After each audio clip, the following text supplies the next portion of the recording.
السلام علیکم۔ آج کا ٹاپک ہے ذاتی معاملہ۔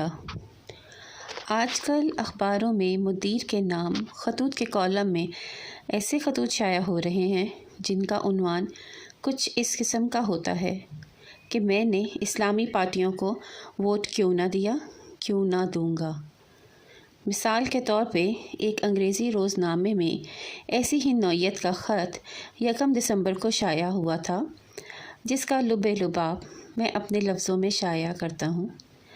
عذرائے کرم اپنے اخبار میں اشاعت کر کے قارئین کو بتا دیجئے کہ میں نے مذہبی پارٹیوں کو ووٹ دینے سے کیوں انکار کیا۔ انکار اس لیے کیا کہ انہوں نے اسلام کو الیکشن ایشو بنا رکھا ہے۔ اس طرح انہوں نے اسلام کو ایک بحث طلب مسئلہ بنا دیا ہے۔ میں اسے تسلیم نہیں کرتا۔ اسلام نہ تو الیکشن ایشو ہے اور نہ بحث طلب مسئلہ۔ میرے نزدیک اسلام ایک ضابطہ حیات ہے۔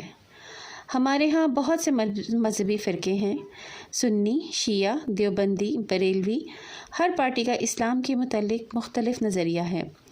میرے نزدیک اسلام اختلاف نہیں، اسلام ایک ہے، فرد اور اللہ کے درمیان تعلق۔ ہر مسلمان کو حق ہے کہ وہ اپنے نظریے کے مطابق اسلام جیے، بشرطے کہ وہ اپنا نظریہ دوسروں پر نہ ٹھوسے۔ اسے حق حاصل ہے کہ اپنے خیالات کے مطابق فرائض ادا کرے اور اپنی مرضی کے مطابق کوئی سا فقہ مان لے۔ کسی مولوی یا دینی عالم کو یہ حق حاصل نہیں کہ اس میں دخل دے۔